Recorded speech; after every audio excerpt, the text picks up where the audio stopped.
Working on the Chicago subway was never a dream job, but it paid the bills. And over time, you get used to the constant noise of the trains and the dirty corridors that smell of oil and rust. I had also gotten used to the strange stories circulating among the employees. Tales of ghost trains, hauntings in the ventilation chambers, and that old legend of the station that doesn't appear on any map. Urban legend, nothing more.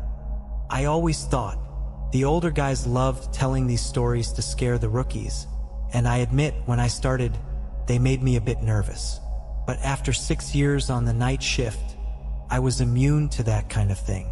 Or at least I thought I was. It was just another Thursday, and my route was the same as always. I was alone in the maintenance car, going from station to station, checking electrical systems and cleaning what I could. It wasn't exactly exciting, but the solitude of the night shift gave me peace. Chicago at night, seen from underground, seemed like a different city. Mysterious, quiet, and full of shadows that danced with the passing trains. That night, something felt different. I couldn't quite pinpoint what it was. Maybe it was the fact that the train was moving slower than usual, or maybe it was the silence that seemed to stretch too long between stations. Even so, I kept working, focused on the schedule. That's when I heard the radio crackle, a strange interference, as if someone was trying to speak, but the sound was distorted, incomprehensible. I tried adjusting the frequency, but nothing changed. Just a low, constant hum. I shrugged it off. The subway's radio system was old, so this happened all the time. The train suddenly slowed down, pulling me out of my distraction. I looked out the car window and saw we were near a station I'd never noticed before. No signs indicating the name of the place, no lights on the electronic boards. Just a forgotten ghost station in the middle of the tunnel. Strange. I checked my map. Nothing there. There shouldn't be a station at that point on the line. That put me on alert. I stepped off the car slowly, flashlight in one hand and radio in the other. The platform was covered in dust, and the smell of mold was strong. Something wasn't right. I could feel it. "Danny, relax," I whispered to myself, trying to shake off the discomfort. Just some old station that was decommissioned, that's all. But something inside me screamed it was more than that. And I was right. As I walked along the platform, I heard a distant sound, like shuffling feet. My flashlight swept the tracks and the walls around me. No one was there, but that sound, it seemed to come from all directions. I turned off the radio, trying to focus my ears. And then, out of nowhere, the sound stopped. The silence that followed was so heavy I felt pressure in my ears. I looked back, ready to return to the car, but the train was no longer there. I blinked, confused. I hadn't heard the train leave, and even if I had, it wasn't usual for it to leave me behind. I was the only one on the route that night. How could it have disappeared without making a single sound? I pressed my lips together, trying to suppress the growing wave of anxiety. I walked to the edge of the platform and looked down the tunnel. It stretched out before me, dark and oppressive, like a bottomless abyss. There were no lights or sounds of another train coming. The radio emitted a small crackle and then went completely silent. "What the hell?" I whispered, stepping back from the tunnel. That's when I heard it. A soft sound, almost imperceptible, but undeniable. Something was crawling deep in the tunnel. It wasn't the usual noise of rats or dripping water. It was something more organic, like skin scraping against concrete. I swallowed hard, my heart starting to race. I moved back to the center of the platform, my flashlight trembling slightly in my hand. The air felt heavier, and the feeling of being watched grew stronger. Something was there, something I couldn't see, but could feel. The platform began to feel smaller, as if the walls were slowly closing in around me. I took a deep breath, trying to stay calm. "I just need to get out of here," I thought. Go back to the surface and forget this crap. But there were no stairs. The entrance I had used was simply no longer there. I couldn't explain it. It had just disappeared. I started walking quickly, almost running along the platform, looking for another exit. But the corridors, which had once seemed simple, now formed a labyrinth of increasingly narrow and claustrophobic tunnels.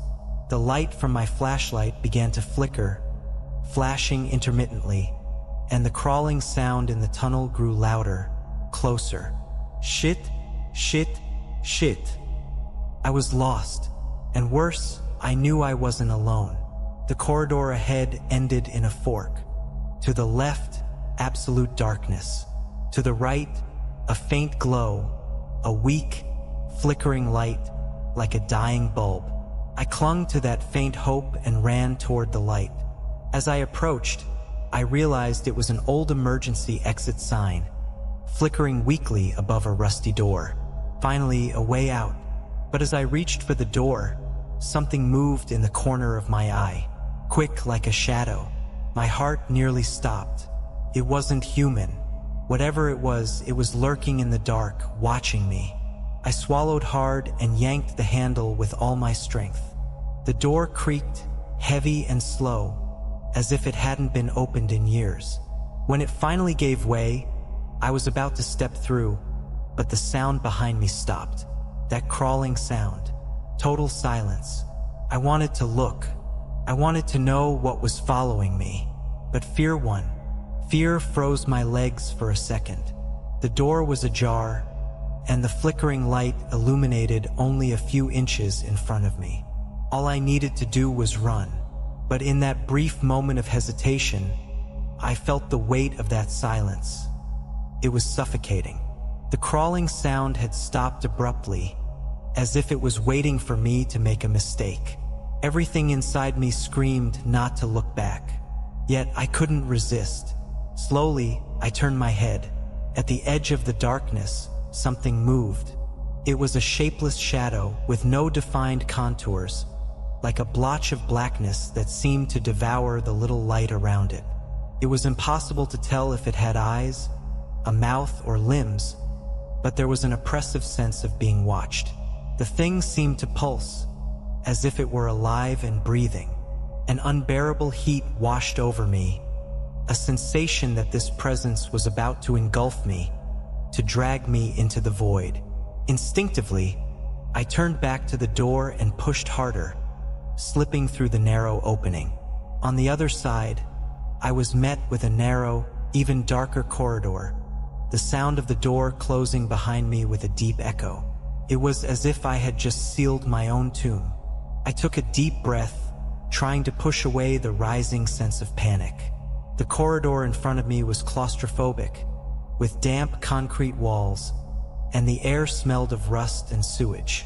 There was a faint light at the end of the tunnel, an old lamp mounted on the ceiling, casting irregular shadows along the floor. Every step I took seemed to echo for miles. The radio in my pocket crackled softly, making me jump. "Danny, Danny." The voice was distant and almost unintelligible, full of static, but I recognized it immediately. It was my supervisor, Tom. He wasn't supposed to be on duty that night, which made my stomach churn. "Tom," I asked, pressing the radio button. "Tom, can you hear me?" The response was a long buzz, followed by a noise that sounded like crying. I heard someone whimpering, almost whispering words that made no sense. "You shouldn't have come in. You shouldn't have looked." The voice blended with the static, distorted, but the tone of despair was clear. "Tom, where are you?" I insisted, but the radio fell back into the same deadly silence as before.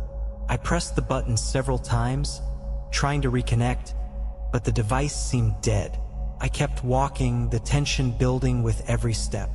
The corridor seemed to stretch, as if I were walking in circles. The walls around me were closing in more and more, and the feeling of being watched never diminished. The crawling sound, which had stopped, echoed in my ears again, coming from somewhere to my left. The same dragging, the same wet noise, as if something were sneaking through the concrete, always lurking, but never fully visible. The light ahead flickered violently. When I finally reached the lamp, it blinked one last time before going out completely, plunging everything into darkness. My heart raced, my senses on high alert.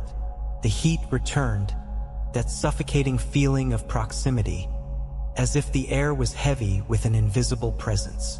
"Don't look, Danny," whispered a voice in the dark. It wasn't the radio this time. It was a low voice, almost beside my ear. My whole body bristled. Instinctively, I swung the flashlight to the spot where I thought the voice had come from. But there was nothing, only the void. I tried not to give in to the rising panic, but every second seemed to feed the fear inside me.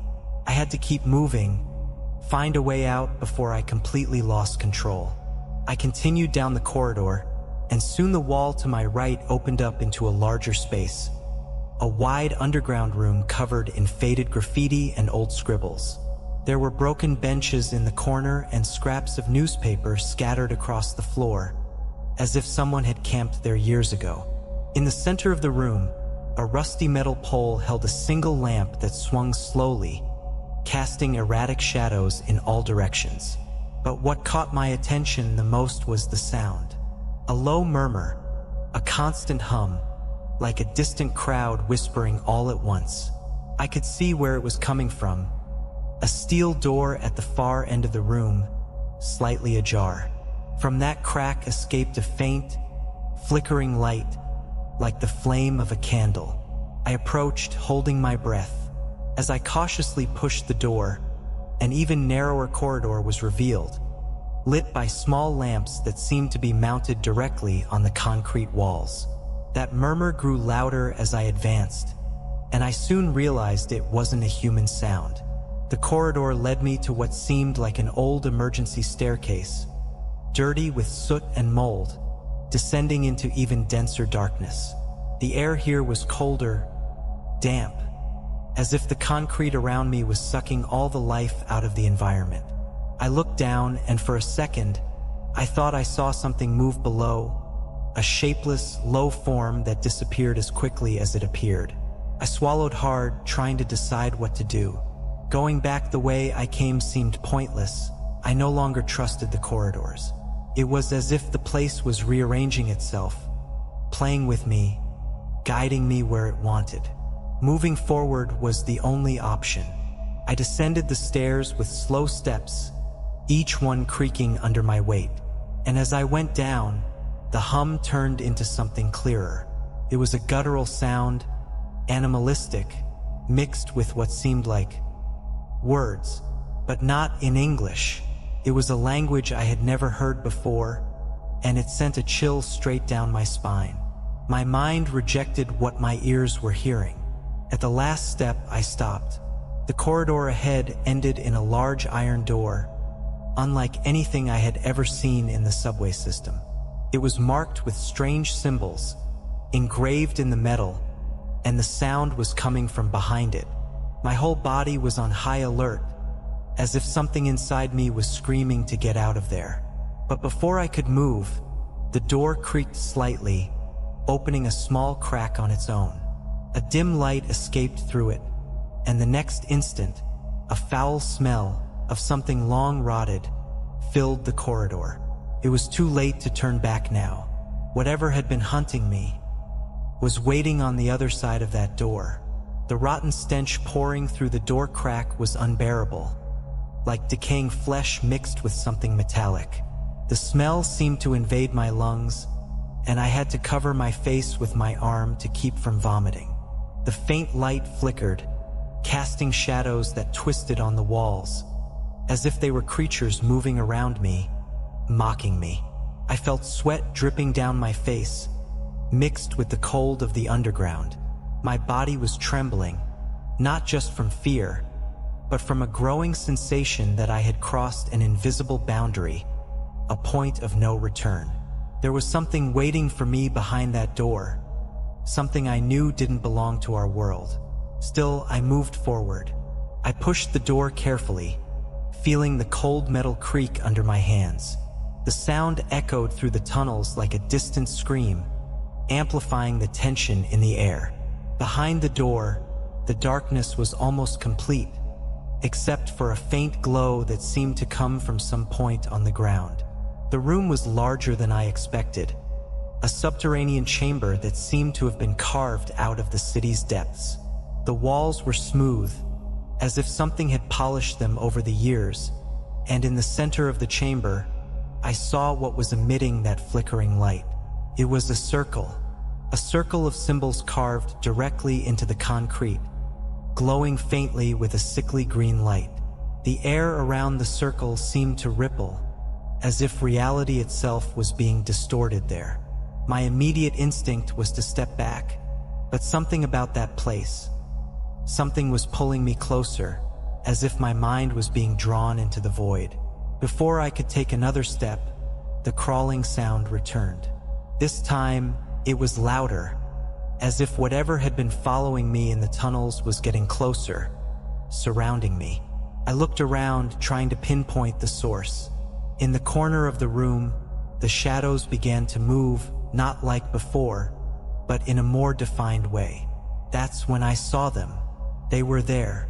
Not shadows, not ghosts, but bodies. People. Their eyes were glazed, their clothes in tatters, and their faces deformed by what looked like long years of suffering. They were motionless, like forgotten statues in the dark, but there was something alive in them, a presence, as if they were on the verge of moving. All of them were turned toward the center of the chamber, toward the circle of light. Then I heard them whispering, not in clear words, but in a low, continuous murmur, like a prayer. It was a language I didn't know, but the meaning echoed in my mind with unsettling clarity. "He is coming." My blood ran cold. Suddenly, the sound of something scratching the floor, that same crawling sound, echoed from the door behind me. When I turned around, I finally saw what had been hunting me. It was a low, misshapen creature, its body dragging along the ground, its deformed legs contorting unnaturally. Its skin, if you could call it that, looked like old rubber hanging in strips, revealing black, pulsing flesh. It had no face, just a smooth, shiny surface where its eyes should have been, and a mouth that stretched into a horizontal slit, with jagged teeth that seemed to grow directly from the flesh. The creature was slowly crawling toward the circle, its movements matching the rhythm of the whispers. I found myself trapped between it and the glowing circle on the floor. There was something clearly wrong, almost tangible, about those markings on the floor, but the creature seemed hypnotized by them. Maybe that's what was keeping it away from me. My thoughts were confused, fear taking over every fiber of my body.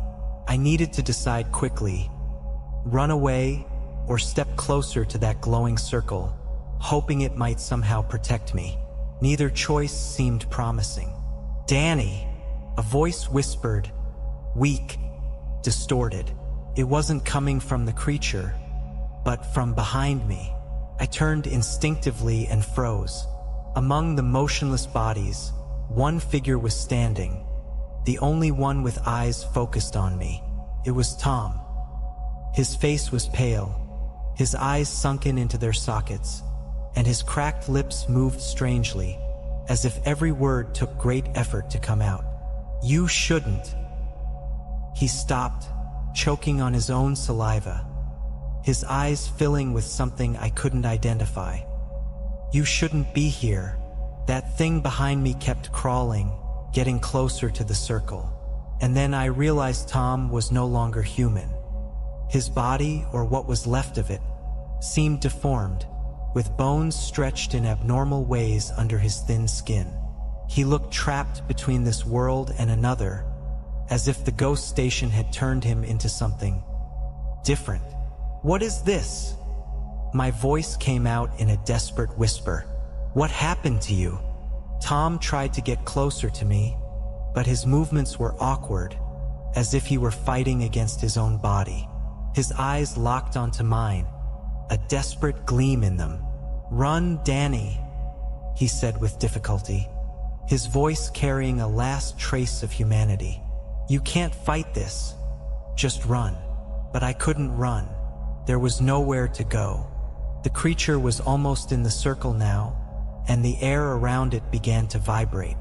The markings on the floor pulsed, and I heard the guttural sound intensify, as if something was about to emerge from the ground. My whole body was paralyzed with terror, but my survival instinct finally kicked in. In a last act of desperation, I jumped into the circle. The light emanating from the markings spiraled upward, wrapping around my body, and the sound around me exploded into a deafening hum. The creature stopped abruptly, its movements halted by the invisible barrier the circle seemed to create. For a moment, I thought I was safe, but then I looked down, and the markings on the ground began to expand, as if they were being sucked into the floor. The earth trembled beneath my feet, and the guttural whisper turned into an ear-splitting scream, echoing off the chamber walls.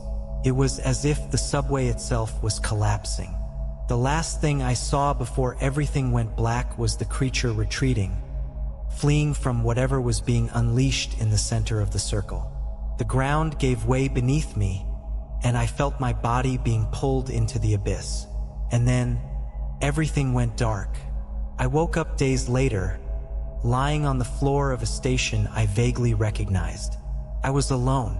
The subway was empty, the sound of tracks and distant trains the only thing I could hear. My body ached as if I had been run over, but somehow I was still alive. The problem was I didn't know where I was, and worse, I didn't know how to get out. The radio in my pocket gave a low crackle, and a familiar voice whispered again, "He's coming." Second story. The last car. It was after midnight when I finally left the hospital. The fluorescent lights had flickered one last time as I clocked out, leaving behind the sterile hallways, the beeping monitors, and the exhaustion of my 12-hour shift.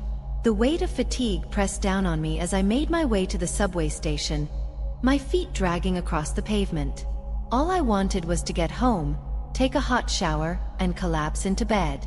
The late-night trains were always sparse at this hour, and I welcomed the solitude. I stepped onto the platform, the dull hum of the subway tracks beneath me, and the flickering overhead lights casting long, unnatural shadows. The last train of the night would be here soon, I thought. I barely had the energy to keep my eyes open, let alone to wait long. The tunnel exhaled a gust of stale air as the train approached, its headlights cutting through the darkness like a pair of unblinking eyes. The screech of metal against metal echoed off the walls as the train slowed to a stop in front of me, doors sliding open with a faint hiss. I glanced at the nearly empty carriages, just a few figures seated near the far end. Fine. Quiet. Just how I liked it. I boarded the last car. The doors slid shut behind me, and the train lurched forward. The air inside felt different, colder than usual, almost suffocating. But maybe that was just the exhaustion talking. I slid into one of the seats near the door and let my eyes close for a moment, cradling my bag in my lap. The rhythmic clacking of the train on the tracks was hypnotic, lulling me closer and closer to sleep. But then something gnawed at the edges of my awareness, tugging me back from the brink of unconsciousness. It was too quiet. I opened my eyes, scanning the length of the car. At first, nothing seemed unusual. There were only 5 or 6 other passengers, scattered throughout the car, all sitting perfectly still. Too still. My gaze settled on a man a few rows ahead, seated with his head tilted slightly down, hands resting on his lap. His posture was unnaturally rigid, like he was frozen in place. I frowned and turned my head to look at the woman across the aisle. Same thing. She was sitting too straight, staring blankly ahead. Her face was pale, her features too smooth, too perfect like. I blinked, my heart skipping a beat. They weren't people. They were mannequins. I sat up straighter, the sudden jolt of adrenaline slicing through the haze of exhaustion. My eyes darted from figure to figure, heart pounding in my chest. How had I not noticed? They were all mannequins. Every single one of them. Lifeless, expressionless, sitting in human-like poses, dressed in clothes too real for comfort. I swallowed hard, trying to make sense of what I was seeing. This had to be some kind of prank, right? Maybe a promotional stunt for a store, or some twisted art installation. Yeah, that made sense. Someone was probably recording my reaction right now, laughing at how freaked out I was. I glanced around, searching for hidden cameras, but found nothing. Just those unnervingly still mannequins staring off into the distance, their plastic faces gleaming faintly under the dim fluorescent lights. The train rattled on, speeding through the dark tunnel. I checked the time on my phone. The next stop was only a minute or two away. I could get off, shake off this weirdness, and catch the next train home. But as the train continued to clatter down the tracks, I noticed something wrong. The station lights that should have appeared by now never did. The train wasn't slowing down. It was speeding up. I stood up, gripping the pole for balance, and moved towards the nearest door. The train was still racing forward, faster now, the tunnel outside a blur of black. I pressed the button to open the doors, but nothing happened. No hiss of releasing pressure. No slowing of the train. Panic started to rise in my chest as I moved to the emergency stop lever. I yanked it down hard. Nothing. A cold sweat broke out across my skin. I looked around the car again, my heart pounding in my throat. The mannequins remained frozen in their seats, but now they felt more sinister, their stillness more deliberate. I backed away from the door, my breath coming faster. Is anyone else seeing this? I muttered to myself, but the only response was the relentless clattering of the train. I had to get off. I had to find a way out. I moved toward the front of the car, my footsteps echoing unnaturally in the empty space. As I passed each mannequin, I couldn't shake the feeling that they were watching me, that their blank eyes were following my every move. But when I glanced over my shoulder, they were still just sitting there, silent and unmoving. I reached the door leading to the next car and grabbed the handle, pulling it open. But instead of the familiar hum of the adjoining car, I was met with something far more unsettling. Nothing. Just darkness. A thick, impenetrable blackness stretched out beyond the door, like the world outside the train had ceased to exist. I could see no lights from the tunnel, no other passengers in the next car. Just nothing. I slammed the door shut, my hands trembling. My mind raced, trying to find a rational explanation, but there was none. This wasn't possible. This wasn't happening. But it was. The train continued to race forward, taking me farther and farther away from any recognizable reality. The mannequins sat still in their seats, waiting for something I wasn't ready to face. And in that moment, I realized something terrible. The train wasn't stopping. It was never going to stop. Not until it reached wherever it was going. Panic gnawed at the edges of my mind as I stood in the middle of the aisle, heart pounding like it was trying to escape my chest. The train roared forward, metal screaming against metal, vibrating so violently it felt like the car itself would shake apart at any moment. But still, the mannequins remained unnaturally still, like statues bolted into place. I couldn't tear my eyes away from them. My rational brain screamed that they were just plastic and fabric, lifeless props. But something about the way they sat, perfectly positioned, sent a cold shiver down my spine. They were too deliberate, too carefully arranged, like someone had posed them with unsettling precision.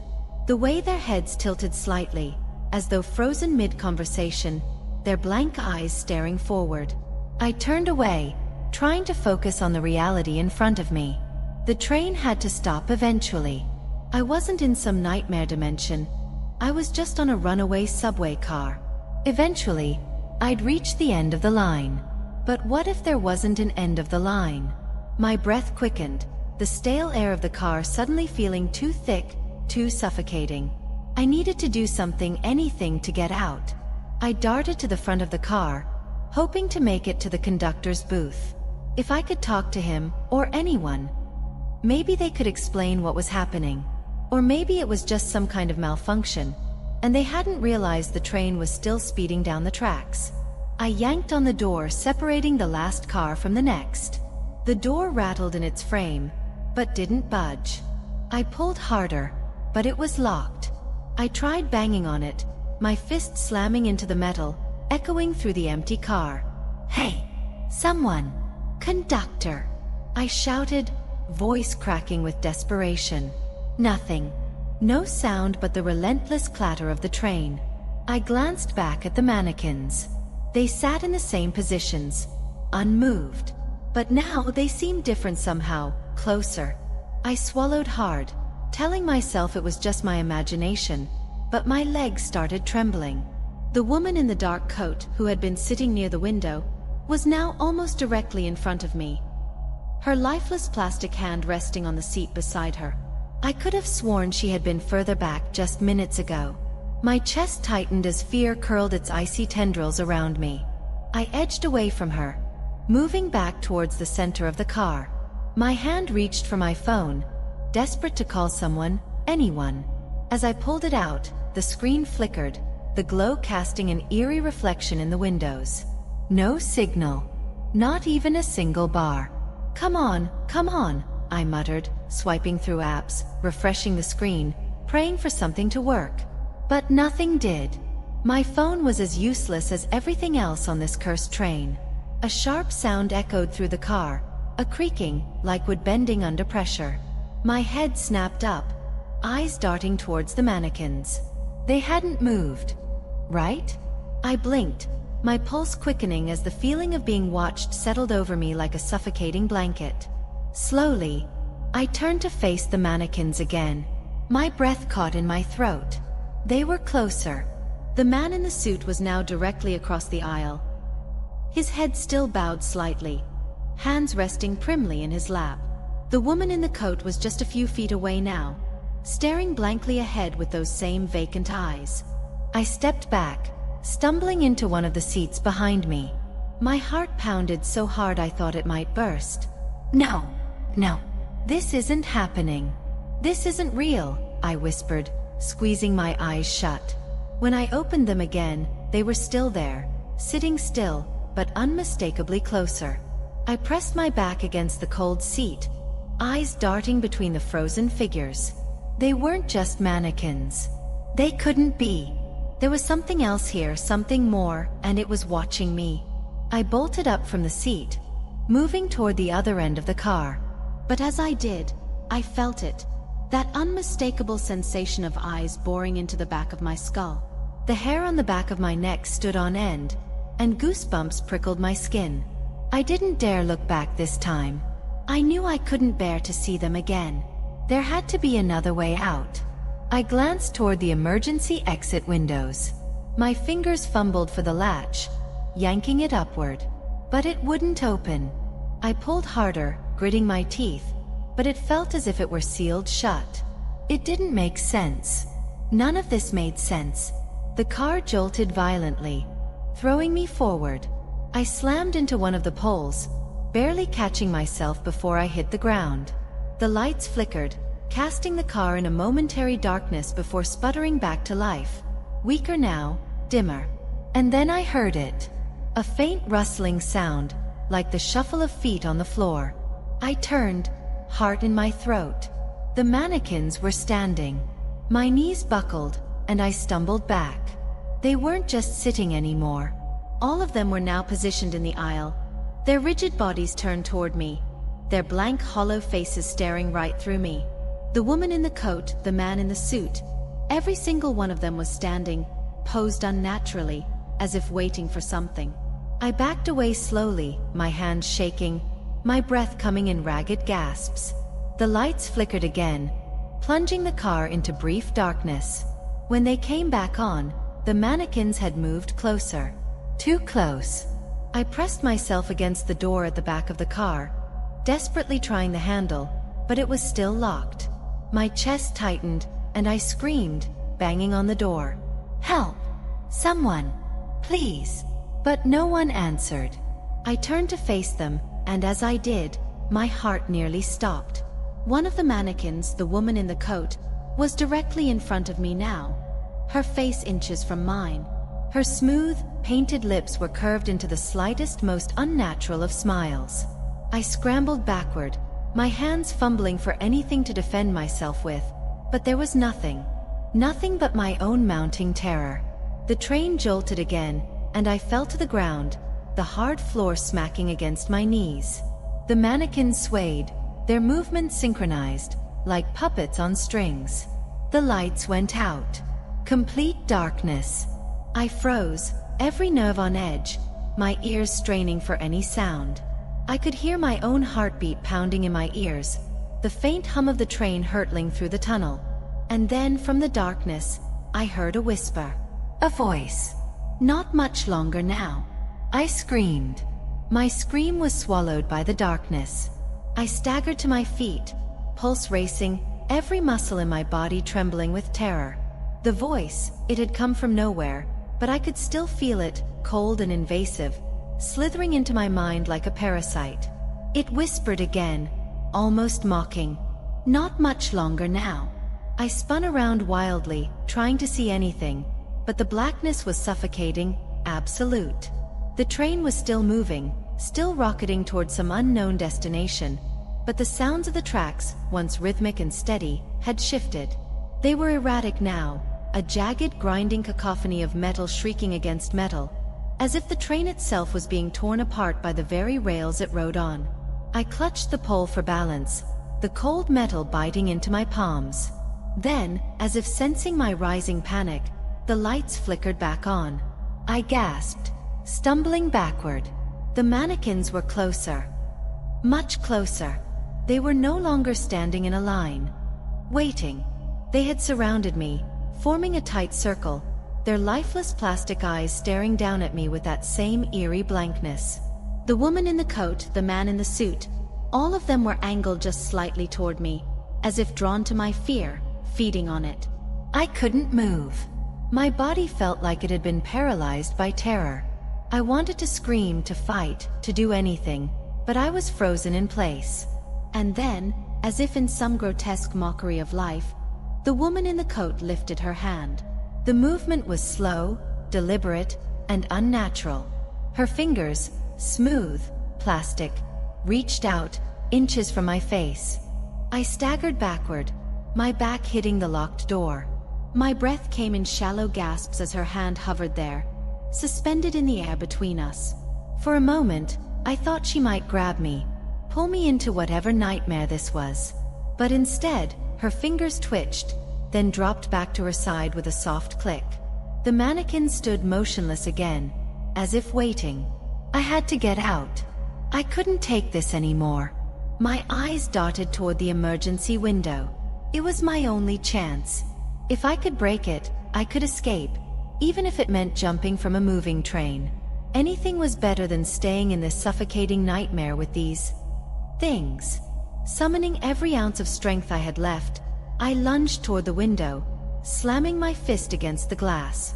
It didn't budge.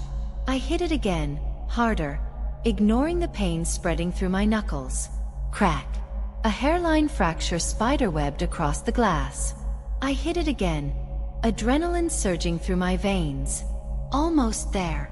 The voice was closer this time, so close it felt like someone was whispering directly into my ear.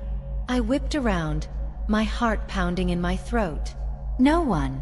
Just the mannequins, still watching me, still frozen. I didn't have time to think. I raised my arm to hit the window again, but before I could make contact, the train jolted violently, throwing me to the ground. I landed hard, my head slamming against the floor. The world spun, and for a moment, everything went black. When I opened my eyes, I wasn't sure how much time had passed. My head throbbed, and I could feel a trickle of blood running down my temple. The train had stopped moving. For the first time since this nightmare had started, everything was silent. No more screeching metal, no more clattering tracks. Just dead, suffocating silence. I pulled myself to my feet, every muscle in my body aching. The mannequins hadn't moved, but something was different. The train had stopped, but we weren't at a station. I looked out the cracked window, my vision still swimming. Beyond the glass was nothing. No tunnel walls, no lights, no platform. Just an endless void, stretching out into a vast blackness that seemed to swallow the train whole. It was as if we had reached the end of the line, beyond the edge of reality itself. "No!" I whispered, shaking my head. "This can't be real. This can't be happening." I turned back to the mannequins, desperate for any sign of life, anything that would make sense. But they remained still, their lifeless faces eerily calm. Then, in the dim light of the flickering overheads, I saw something. Their faces. They were changing. Slowly, almost imperceptibly, the smooth plastic of their features began to warp, shifting like melted wax. I took a step back, my heart slamming against my ribs. Their eyes, once blank and vacant, were now staring directly at me, the hollow sockets deepening into dark, endless pits. The woman's mouth stretched wider, her lips parting in a grotesque, unnatural grin. I stumbled back toward the door, clawing at the handle. It wouldn't open. I kicked at it, screamed, but nothing happened. I was trapped. And then, the mannequins began to move. Not all at once. Just small, subtle movements at first. A twitch of a hand. A tilt of a head. The man in the suit took a single jerky step forward, his leg moving with a sickening crack as if the joints were breaking. Another mannequin followed, and another, until they were all moving, inching toward me with mechanical, inhuman precision. I backed up until I hit the door again, my breath coming in ragged gasps.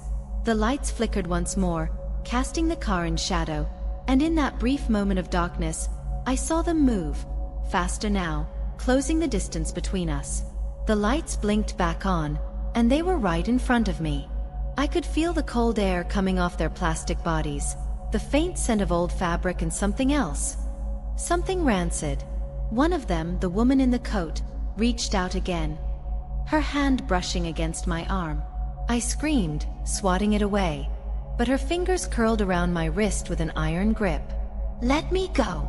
I shrieked, struggling to break free, but her grip only tightened. The others closed in, their hands reaching for me, pulling me toward them, their faces twisted into grotesque masks of mockery and malice. I kicked and thrashed, but it was no use.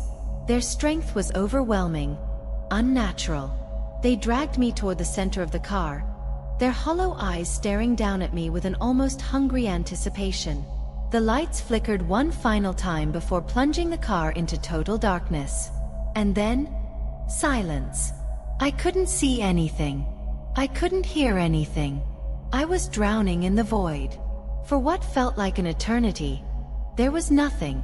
No movement, no sound, just the overwhelming weight of the darkness pressing down on me, suffocating me. And then, from that infinite blackness, the voice came again, soft and cold. "We're here." I felt the train shudder beneath me, and the doors hissed open with a low, mechanical groan. A gust of frigid air washed over me, and for the first time, I realized where we were headed. The mannequins released me, their grip loosening as they stepped back, returning to their lifeless, rigid stances. I turned toward the open doors. Beyond them was nothing but darkness.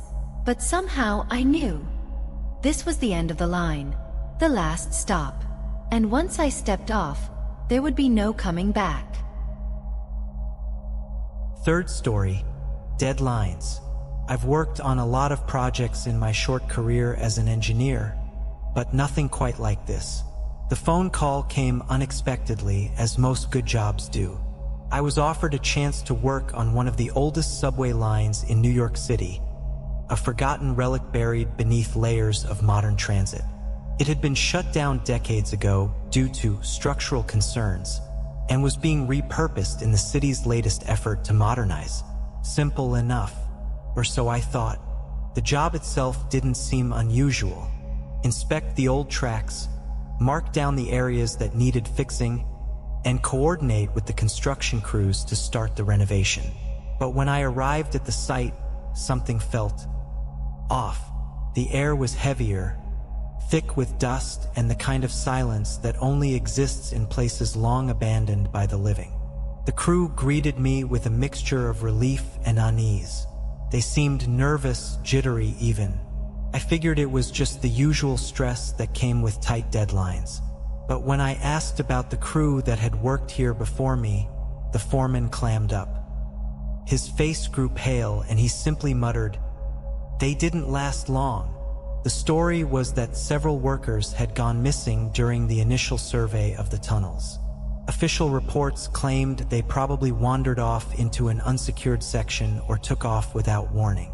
But there were rumors, whispers that something else was down here, something no one wanted to talk about.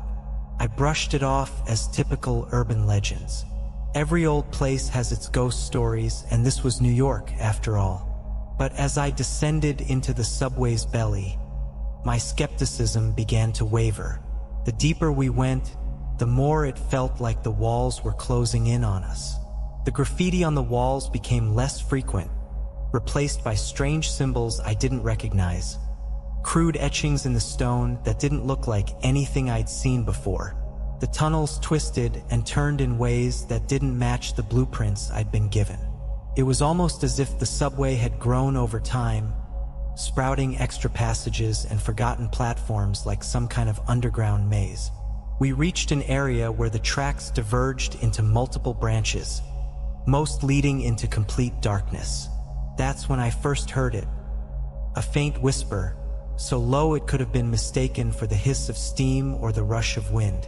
But it wasn't either. It was a voice, soft, distant, unintelligible.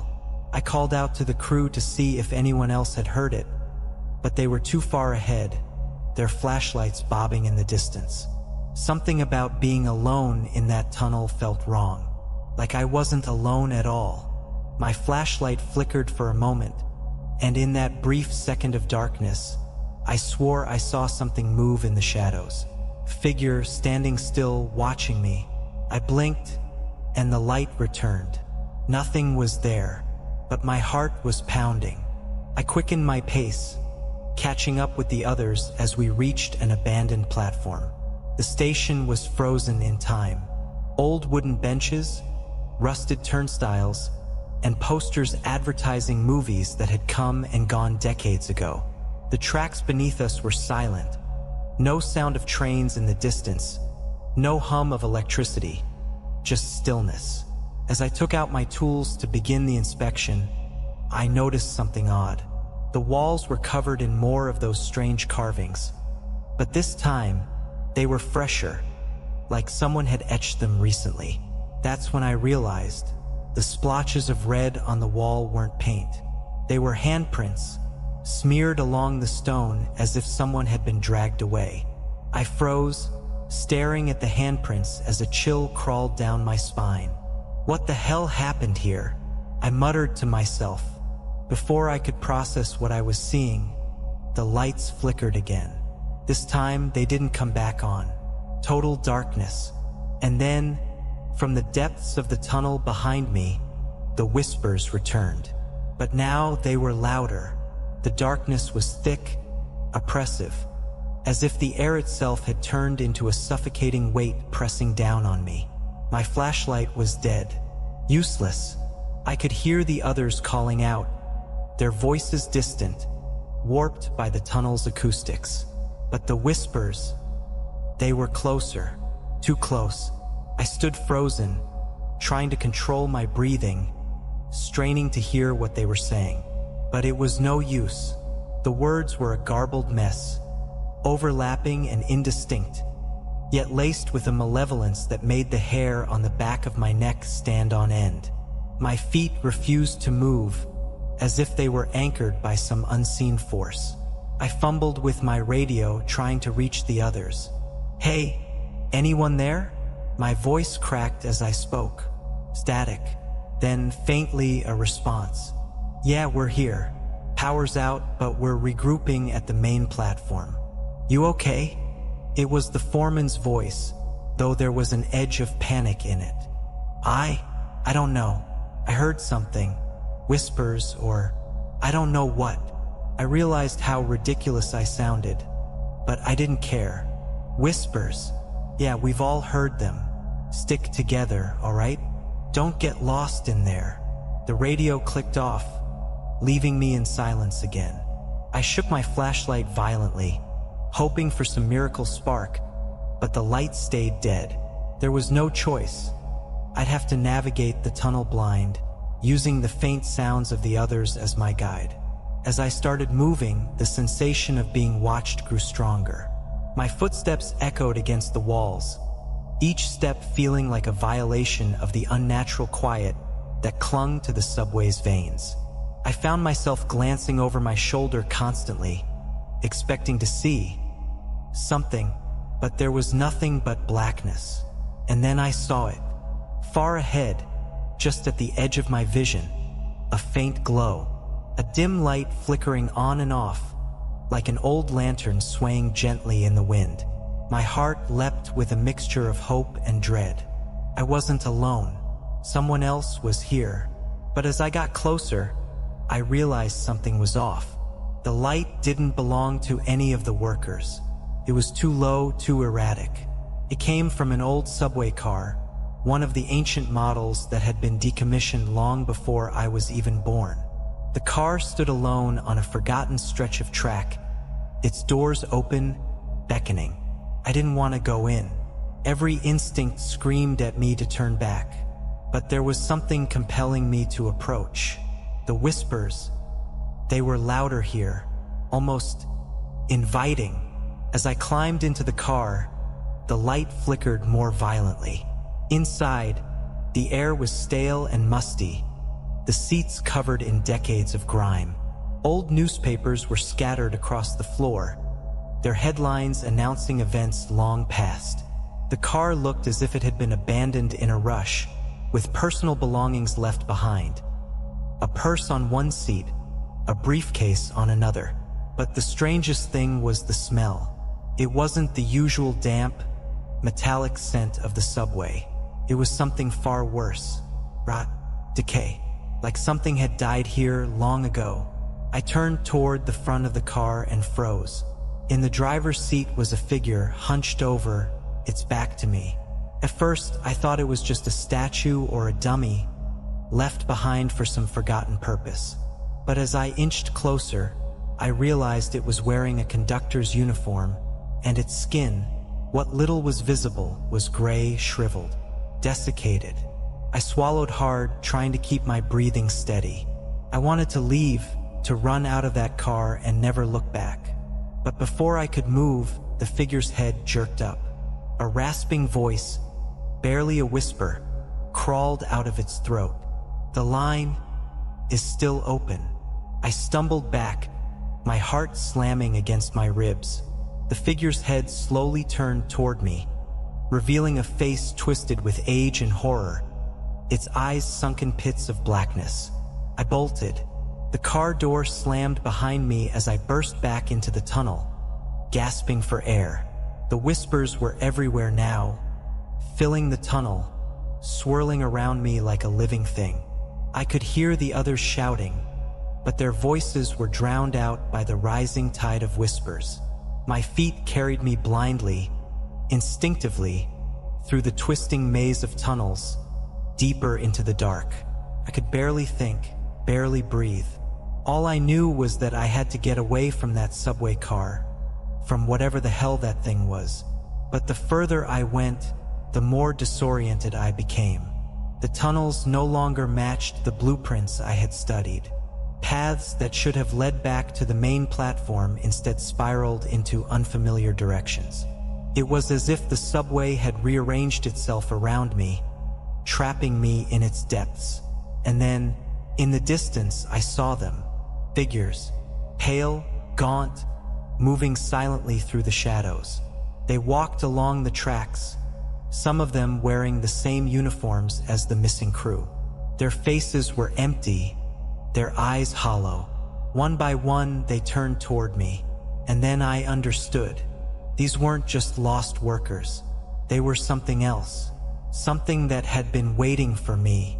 I stood frozen, staring at the pale figures in the distance. My mind raced, trying to make sense of what I was seeing. They weren't alive, not in any way that made sense. Their movements were sluggish, mechanical, like they were stuck in some endless loop, walking the same tracks they had been lost on. My heart hammered in my chest as they turned toward me, their hollow eyes locking onto mine. I needed to move, but my legs felt like lead. The whispers grew louder, circling around me, closing in. They weren't just sounds anymore. They were inside my head, crawling into my thoughts, eroding my sense of reality. The line is still open. The raspy voice of the conductor echoed in my memory. But what did that mean? The line was decommissioned, abandoned. Yet here it was, alive with a presence that didn't belong in this world. I backed away slowly, my mind screaming at me to run, but my body too paralyzed by fear to comply. The figures stepped closer, their blank faces twisted into grotesque masks of suffering. Their lips moved, but no sound came out. They were trying to speak, trying to scream, but something held them in silence. I turned and bolted, not caring where I was going anymore, only that I needed to get away. The whispers followed, growing louder with each step I took. The walls of the tunnel seemed to close in, twisting and warping, creating impossible angles that shouldn't exist. The subway had become a labyrinth, a trap that shifted and bent with the will of something far older than the city itself. Suddenly, I saw a light ahead, a faint glow, just like before. But this time, it wasn't the flicker of a lantern or an abandoned train car. It was the main platform, the place where I was supposed to meet the others.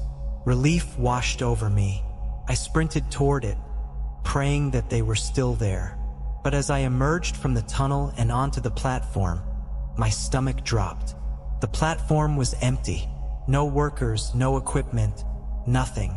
Just the same eerie stillness that had haunted the tunnels. My breath came in ragged gasps as I stood in the middle of the platform, turning in circles, searching for any sign of life. That's when I noticed the station. It wasn't just empty, it was wrong. The old, rusted benches were still there, the ancient posters peeling off the walls, but they looked different, distorted, like they had been stretched and pulled in impossible ways. The station was frozen in time, yet decaying at the same time, as if it existed in some in-between state. And then I saw the train, came out of nowhere, gliding silently along the tracks. Its headlights pierced the darkness, but there was no screech of metal, no rumble of wheels. The train was eerily quiet, like it didn't belong in this world. As it pulled up to the platform, the doors slid open with a soft hiss. My mind screamed at me to stay away, but my body moved on its own, drawn to the train like a moth to a flame. I approached the open doors, peering inside. The seats were filled, not with passengers, but with the same pale figures I had seen in the tunnel. Their eyes were vacant, their faces slack, as they sat motionless, staring straight ahead. Suddenly, I heard a voice behind me. "You don't belong here." I whipped around and saw the conductor again, standing at the far end of the platform. His face was even more twisted now, his skin sagging and gray, as if the life had been drained out of him over centuries. He pointed toward the train, his finger shaking. "But they do." I felt the ground beneath me tremble, and the lights on the platform flickered. The air grew colder, and the whispers returned, louder than ever. The pale figures in the train began to move, their heads turning slowly to face me, their eyes empty, yet somehow filled with recognition. "They were the first," the conductor rasped, his voice brittle. "The ones who built these tunnels. They were forgotten, abandoned by the city. And now they wait. For what?" I whispered, my throat dry. The conductor's lips curled into a grotesque grin. "For you." Before I could react, the platform shifted beneath my feet. I stumbled, reaching out to steady myself, but the ground was crumbling, dissolving into darkness. The figures in the train began to rise, their bodies jerking unnaturally as they moved toward the open doors. And then I realized the line wasn't abandoned. It had never been. It was still running, but not in the way anyone thought. This wasn't just an old subway line. It was a gateway, a passage to something far worse than any forgotten tunnel. I turned to run, but the platform seemed to stretch infinitely in every direction, trapping me in place. The figures were closing in, their hands reaching out, their mouths open in silent screams.